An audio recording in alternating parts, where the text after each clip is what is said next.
Welcome to Motoring 88. Thanks, Brad. Now, I know you're testing cars each week, but even I know this is not a car. No, that's right. This is one of the latest 4x4s.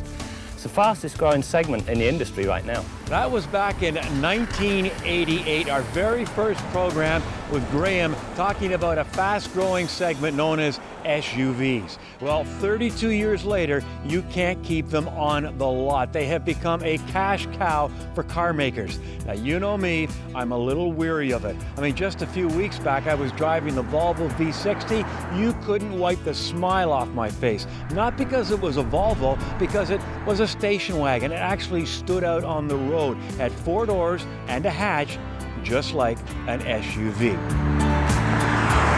But enough of my whining. As we saw, Nissan has been in the utility business for many, many years. Well, this week, we're going to check out the 3rd generation of its most popular vehicle. It's a compact SUV, and it's called the Rogue. Well, from a Nissan Canada perspective, we've been in the business 30 plus years, so we got one of the first Pathfinders that came into this country. The Rogue nameplate was launched in 2007 and actually became our #1 seller in 2012 and been #1 ever since. Personally, I've been in the business since 1996, so obviously I've seen the growth of this segment, you know, from a relatively small to now Canada's biggest segment. And this will continue. Its form, function, all-wheel drive, it meets the needs of Canadians. If somebody asked me what's new about this Rogue, I would say literally everything except for the name. Everything, the platform, the engine, the interior, exterior, everything has been updated on this vehicle. It's a new platform, significantly improved in terms of stability, rigidity, lots of ultra-high strength steel to make a stiffer, better executed platform. The suspension's been revised, the steering is quicker, more intuitive, more responsive. Now, the thing about SUVs, with exceptions, they all look alike. I do like the styling of this Rogue, but it's the interior for me that's really the highlight. I mean, they've really given it a premium feel, comfortable, zero-gravity seats. I like the dash, the display screen. They've even got more storage space under the console, so it all comes together and lots of room in the back seat. Another thing that they were bragging about in the tech meeting was the fact that the doors now open 85%, which is great for getting in and out or if you've got a car seat.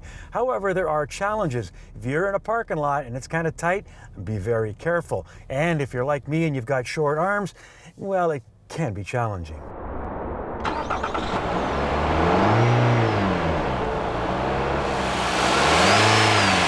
The engine is all new, 2.5 liter with 181 horsepower and pound-feet of torque. which are improvements versus the outgoing motor. It's quieter. There's less friction in the transmission, which leads to a better driving vehicle. It's quicker, it's quieter, better fuel economy. You've got all kinds of safety tech in this vehicle. Standard Safety Shield 360, front and rear automatic braking. You've got blind spot warning, cross traffic alert, high beam assist, lane departure warning, all standard on this vehicle, 10 airbags standard. Nissan has ProPilot, which is their version of semi-autonomous driving.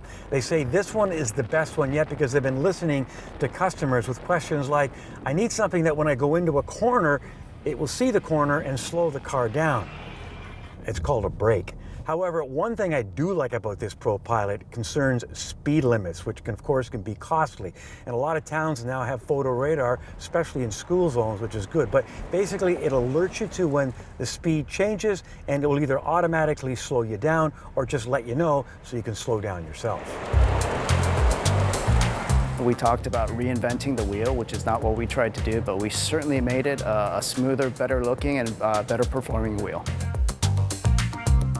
It's 30% of our sales. I mean, it's a huge part of Nissan Canada, and we're projecting to continue on that path of success, especially with this new model.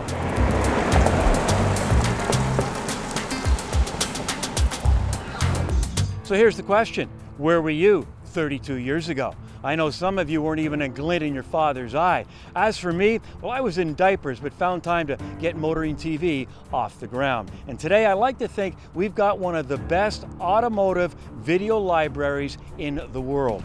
If you agree, please give us the thumbs up and also subscribe. We'd really appreciate it.